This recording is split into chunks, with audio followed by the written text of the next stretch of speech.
Hello, everyone. Hello, everyone. Fancy meeting you here. Come here often? X, are you okay? This is X, and he's a great guy, high IQ. He's a high IQ individual. And he's got this, check out this cool chain he's got. So thank you very much. We had a busy day today. The king just left, and we've had a great discussion, terrific discussion concerning Gaza and everything else. We had discussions also about Saturday at 12 o'clock. It's going to be a big moment. We'll see what happens. I don't expect much happening with these people, but we'll see what happens. And we're going to be signing a very important deal today. It's Doge, and I'm going to ask Elon to tell you a little bit about it and some of the things that we found, which are shocking. Billions and billions of dollars in waste, fraud, and abuse. And I think it's very important. And that's one of the reasons I got elected. I said, we're going to do that. Nobody had any idea it was that bad, that sick, and that corrupt. And it seems hard to believe that judges want to try and stop us from looking for corruption, especially when we found hundreds of millions of dollars worth, much more than that, in just a short period of time. And we want to weed out the corruption. And it seems hard to believe that a judge could say, we don't want you to do that. Well, so maybe we have to look at the judges, because that's a very serious, I think it's a very serious violation. I'll ask Elon Musk to say a few words, and we'll take some questions. Elon, go ahead. Sure. So at a high level, if you say, what is the goal of Doge, and I think a significant part of the presidency is to restore democracy. This may seem like, well, aren't we in a democracy? Well, if you don't have a feedback loop, FAX, we would have to, if you sorry. So, I tell you, gravitas can be difficult sometimes. If there's not a good feedback loop from the people to the government, and if you have rule of the bureaucrat, or if the bureaucracy is in charge, and then what meaning does democracy actually have? If the people cannot vote and have their will be decided by their elected representatives in the form of the president and the Senate and the House, then we don't live in a democracy, we live in a bureaucracy. So it's incredibly important that we close that feedback loop, we fix that feedback loop, and that the public's elected representatives, the president, the House, and the Senate, decide what happens, as opposed to a large unelected bureaucracy. This is not to say that there are good people who are in the federal bureaucracy, but you can't have an autonomous federal bureaucracy. You have to have one that is responsive to the people. That's the whole point of a democracy. And if you looked at this, if you looked at the founders today and said, what do you think of the way things have turned out? Well, we have this unelected, fourth unconstitutional branch of government, which is the bureaucracy, which has, in a lot of ways, currently more power than any elected representative. And this is not something that people want, and it does not match the will of the people. So it's just something we've got to fix. And then we've also got to address the deficit. So we've got a $2 trillion deficit, and if we don't do something about this deficit, the country's going bankrupt. I mean, it's really astounding that the interest payments alone on the national debt exceed the Defense Department budget, which is shocking, because we spend a lot of money on defense. But if that just keeps going, we're essentially going to bankrupt the country. So what I really want to say is, like, it's not optional for us to reduce the federal expenses. It's essential. It's essential for America to remain solvent as a country, and it's essential for America to have the resources necessary to provide things to its citizens and not simply be servicing vast amounts of debt. And also, could you mention some of the things that your team has found, some of the crazy numbers, including the woman that walked away with about 30 million? Right. Etc. Well, we do find it sort of rather odd that there are quite a few people in the bureaucracy who have ostensibly a salary of a few $100,000, but somehow manage to accrue tens of millions of dollars in net worth while they are in that position, which is, what happened at USAID. We're just curious as to where it came from. Maybe they're very good at investing, in which case we should take their investment advice, perhaps. But just there seems to be mysteriously they get wealthy. We don't know why. Where does it come from? And I think the reality is that they're getting wealthy at the taxpayer expense. That's the honest truth of it. So, we're looking at, say, if you look at, say, Treasury, for example, basic controls that should be in place, that are in place in any company, such as making sure that any given payment has a payment categorization code, that there is a comment field that describes the payment, and that if a payment is on the do not pay list, that you don't actually pay it. None of those things are true currently. So the reason that departments can't pass audits is because the payments don't have a categorization code. It's like just a massive number of blank checks just flying out the building. So you can't reconcile blank checks. You've got comment fields that are also blank, so you don't know why the payment was made. And then we've got this truly absurd, a do not pay list, which can take up to a year for an organization to get on a do not pay list. And this, we're talking about terrorist organizations, we're talking about known fraudsters, known aspects of waste, known things that do not match any congressional appropriation, can take up to a year to get on the list, and even once on the list is not used. It's mind-blowing. So what we're talking about here, we're really just talking about adding common sense controls that should be present, that haven't been present. So you say, like, well, how could such a thing arise? That seems crazy. When you understand that really everything is geared towards complaint minimization, so then you understand the motivations. So if people receive money, they don't complain, obviously. But if people don't receive money, they do complain. And the fraudsters complain the loudest and the fastest. So then when you understand that, then it makes sense. Oh, that's why everything they approve all the payments at Treasury. Because if you approve all the payments, you don't get complaints. But now we're saying that, no, actually, we are going to complain. If money is spent badly, if your taxpayer dollars are not spent in a sensible and frugal manner, then that's not okay. Your tax dollars need to be spent wisely on things that matter to the people. I mean, these things, it's just common sense. It's not draconian or radical, I think. It's really just saying, let's look at each of these expenditures and say, is this actually in the best interest of the people? And if it is, it's approved. If it's not, we should think about it. So, there's crazy things like just cursory examination of Social Security, and we've got people in there that are 150 years old. Now, do you know anyone that's 150? I don't. Okay. They should be on the Guinness Book of World Records. They're missing out. That's a case where, I think they're probably dead. It's my guess. Or they should be very famous, one of the two. And then there's a whole bunch of Social Security payments where there's no identifying information. Well, why is there no identifying information? Obviously, we want to make sure that people who deserve to receive Social Security do receive it, and that they receive it quickly and accurately. I'll tell you another crazy thing. So, one of the things is we are trying to sort of right-size the federal bureaucracy, just make sure that this. Obviously, there need to be a lot of people working for the federal government, but not as many as currently. So we're saying, if people can retire, with full benefits and everything, that would be good. They can retire, get their retirement payments and everything. And then we were told, this is actually, I think, a great anecdote, because we were told, no, the most number of people that could retire possibly in a month is 10,000. We're like, well, why is that?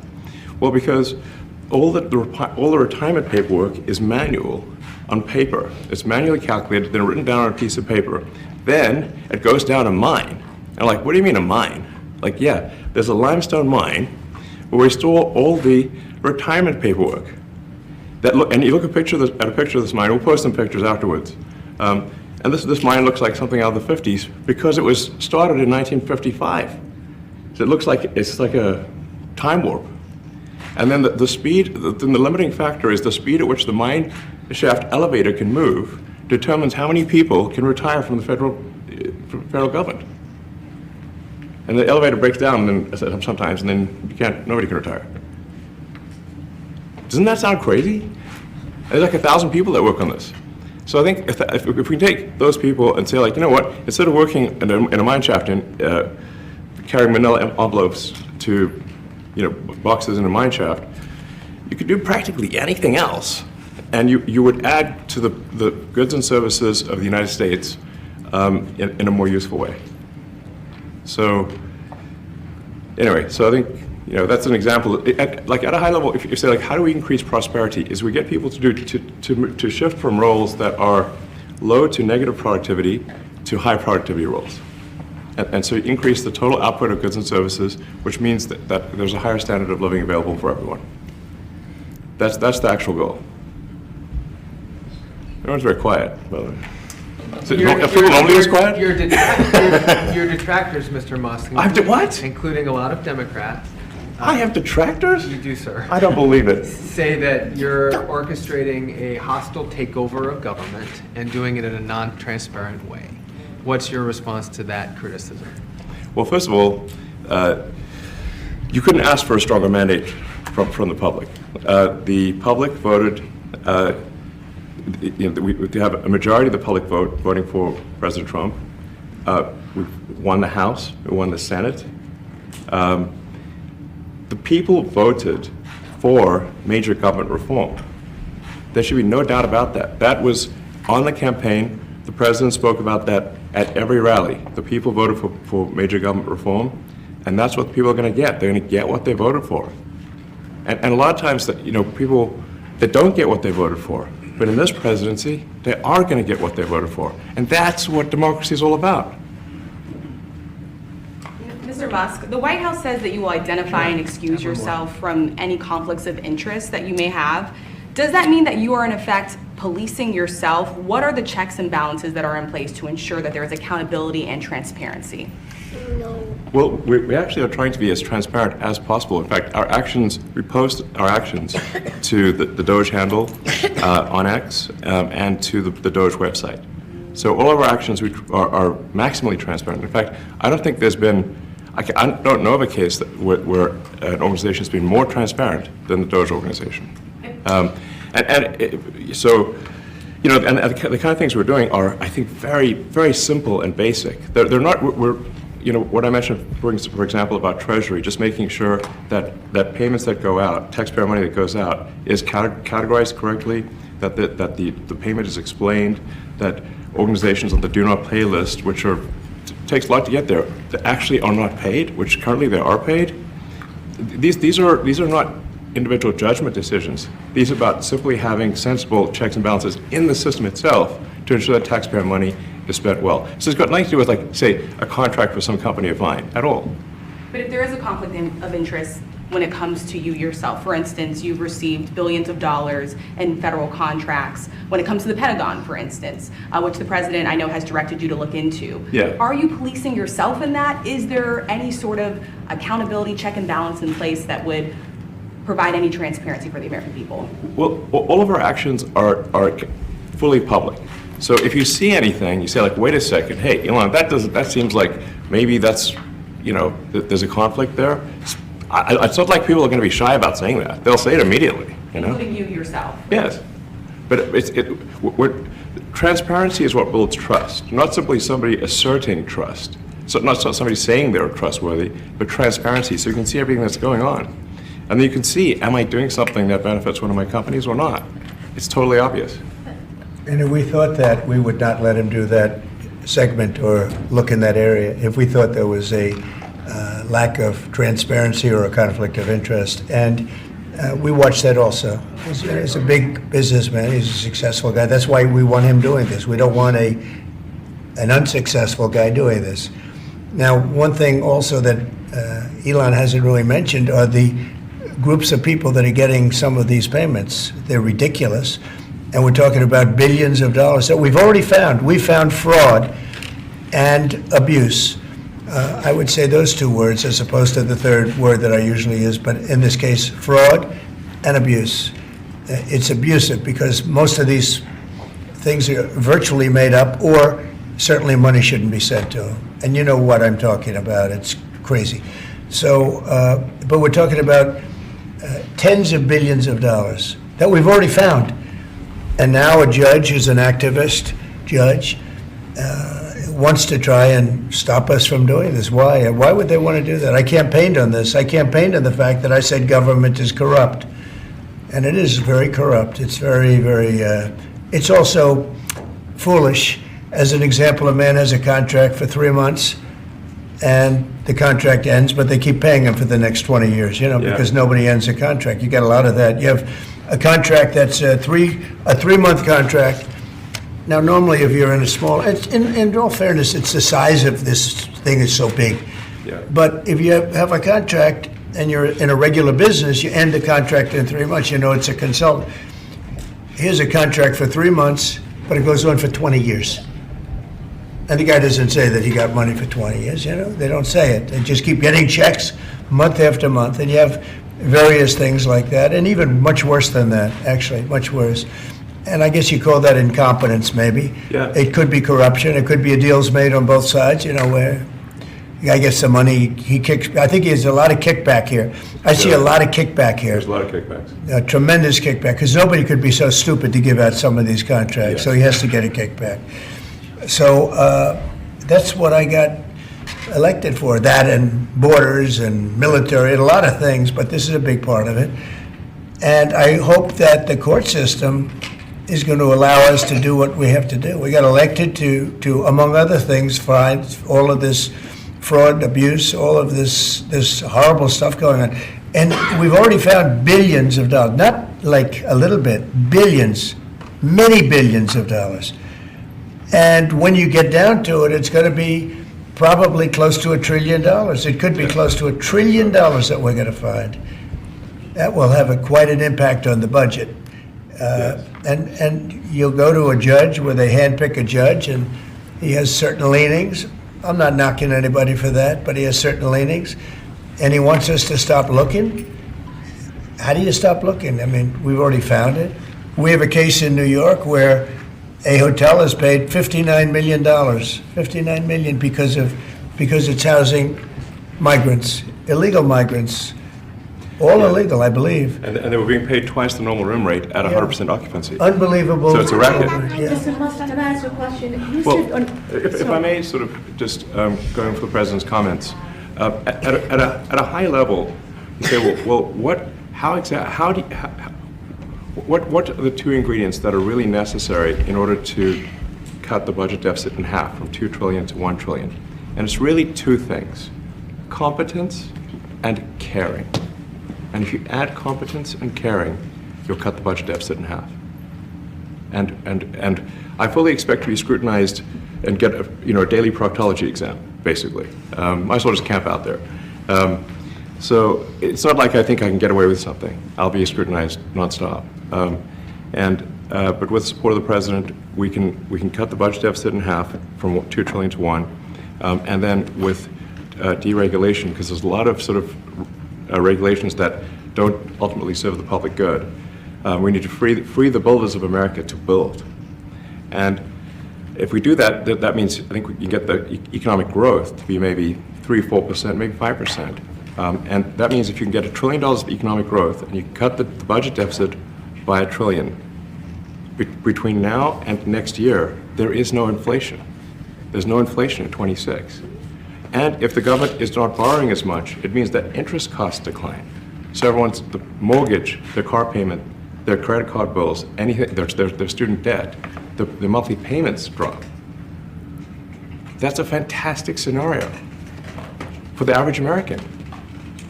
I mean, imagine they're going down the grocery aisle and the prices from one year to the next are the same, and their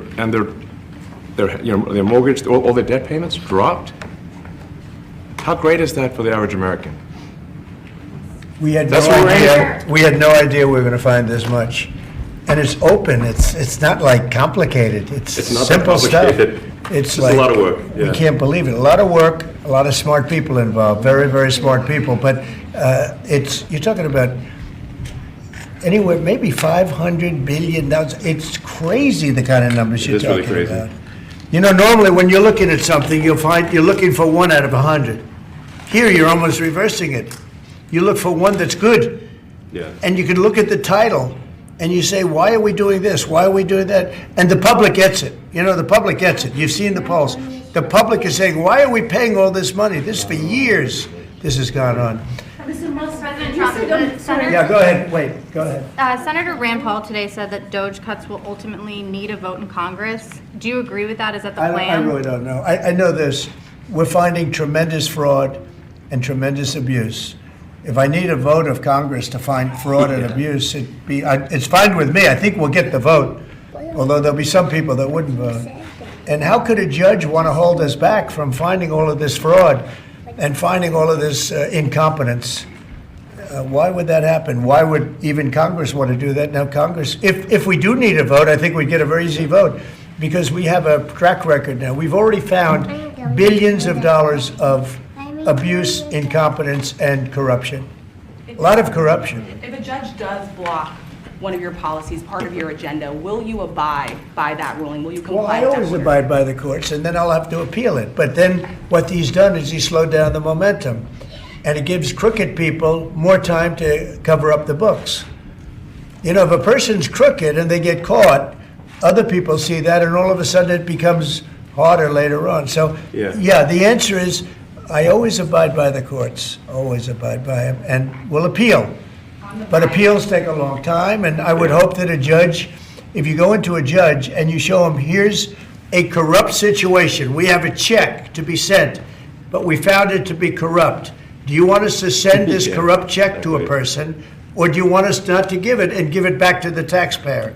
I would hope a judge would say, don't send it, give it back to the taxpayer. Yeah, if I can add to that, what we're finding is that a bunch of the fraud is not even going to Americans. So I think we can all agree that if there's going to be fraud, it should at least go to Americans.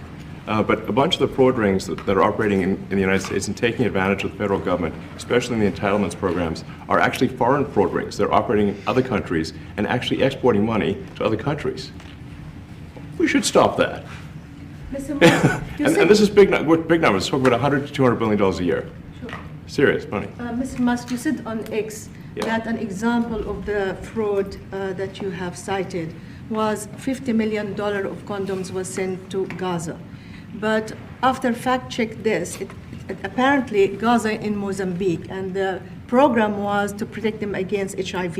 So can you correct the statements? It wasn't sent to Hamas actually. It was sent to Mozambique, which makes sense why condoms was sent there. Yeah. And how can we make sure that all the statements that you said were correct, so we can trust what you say? Well, first of all, some of the things that I say will be incorrect and should be corrected. So nobody's going to bat 1,000. I mean, we will make mistakes, but we'll act quickly to correct any mistakes. I'm not sure we should be sending $50 million worth of condoms to anywhere, frankly. I'm not sure that's something Americans would be really excited about. And that is really an enormous number of condoms, if you think about it. But if it went to Mozambique instead of Gaza, I'm like, okay, that's not as bad, but still, why are we doing that? Mr. Musk, can you talk a little bit about how closely you're working with agency heads as you're directing these cuts? Do they have how much input do agency heads have when you're making these decisions? Yeah, we work closely with the agency heads, there are sort of checks in place. So it's not just us just going in and doing things willy-nilly. It's in partnership with the agency heads, and I check frequently with the president to make sure that this is what the president wants to have happen. So we talk almost every day, and I double check things to make sure, is this something, Mr. President, you want us to do this? Then we'll do it. USAID has been one of your main targets. Are you concerned at all that some of the cuts or that shutting that agency altogether may lead to diseases or other bigger problems starting in other countries that then come to the United States? Yeah, so that's an interesting example. So that's something where we work closely with the State Department and Secretary Rubio. And we have, for example, turned on funding for Ebola prevention and for HIV prevention. Left that, you said? Yes, correct. And we are moving fast, so we will make mistakes, but we'll also fix the mistakes very quickly. So Do you see it as a worthy cause, USAID? I think that there are some worthy things, but overall, if you say what was the bang for the buck, I would say it was not very good. And there was far too much of what USAID was doing was influencing elections in ways that I think were dubious and do not stand the light of day. I can just ask a follow-up to the Pentagon contracts. If you have received billions of dollars in contracts from the Pentagon, and the president's directing you to look into the Department of Defense, is Yes, that which we a definitely need conflict to of do and interest? are going to do at the president's request. Does that present a conflict of interest for you? No, because you'd have to look at the individual contract and say, first of all, I'm not the one, filing the contract. It's people at SpaceX or someone who will be putting for the contract. And I'd like to say, if you see any contract where where it was awarded to SpaceX and it wasn't by far the best value for money for the taxpayer, let me know, because every one of them was. The president said the other day that you might look at treasuries. Could you explain that a little bit? What kind of fraud, and that question goes to both of you, what kind of fraud are you expecting to see or do you see right now in U.S. treasuries? Yeah, I think you mean the Treasury Department as opposed to Treasury bills, or. You also referenced treasuries on Air Force One the other night. Go ahead. Well, as I mentioned earlier, really the first order of business is to make sure we're actually collecting. Sorry for this. I thought my son might enjoy this, but he's sticking his fingers in my ears and stuff. So it's a bit hard to hear sometimes. Hey, stop that. No, the stuff we're doing with the Treasury Department is so basic that you can't believe it doesn't exist already. So for example, like I mentioned, just making sure that when a payment goes out, it has to have a payment categorization code. It's like, what type of payment is this? You can't just leave the field blank. Currently, many payments, the field is left blank. And you have to describe what's the payment for, some basic rationalization. That also is left blank. So this is why, the Pentagon, when's the last time the Pentagon passed an audit? I mean, a decade ago, maybe? Ever? Really? And we want to, just in order to actually pass audits, you have to have financial information that allows you to trace the payments. And once in a while, the Treasury has to pause payments if it thinks the payment is going to a fraudulent organization. If a company or an organization is on a do not pay list, we should not pay it. I'm sure you would agree. Like, if it's quite hard to get on that payment, the do not pay list, it means that this is someone that is like dead people, terrorists, known fraudsters, that kind of thing. We should not pay them. But currently we do, which is crazy. We should stop that. Many transactions. And by the way, hundreds, thousands of transactions like that. We have a big team.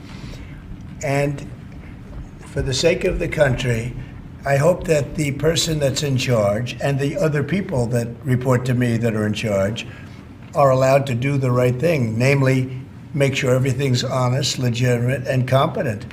But we're looking at just, when you look at USAID, that's one. We're going to look at the military, we're going to look at education. They're much bigger areas. But the USAID is really corrupt. I'll tell you, it's corrupt. It's incompetent, and it's really corrupt. And I can't imagine a judge saying, well, it may be corrupt, but you don't have the right. You got elected to look over the country and to, as we say, make America great again, but you don't have the right to go and look and see whether or not things are right that they're paying or that things are honest that they're paying. And nobody can even believe this. Other people, law professors, they've been saying, how can you take that person's right away? You're supposed to be running the country, but we're not allowed to look at who they're paying it to and what they're paying. We have massive amounts of fraud that we caught. I think we probably caught way over a lot of billions of dollars already in, 2 weeks? Yes. And it's going to go to numbers that you're not going to believe. And much, as I said, much is incompetence and much is dishonesty. We have to catch it. And the only way we're going to catch it is to look for it. And if a judge is going to say you're not allowed to look for it, that's pretty sad for our country. I don't understand how it could even work. On the buyout program, can you personally guarantee that? Which one? The buyout program, the offer to federal workers, Can you personally guarantee that the workers who opt in to resign now will be paid through Well, September? they'll get their money, but they're getting a good deal. They're getting a big buyout. And what we're trying to do is reduce government. We have too many people. We have office space. It's occupied by 4%.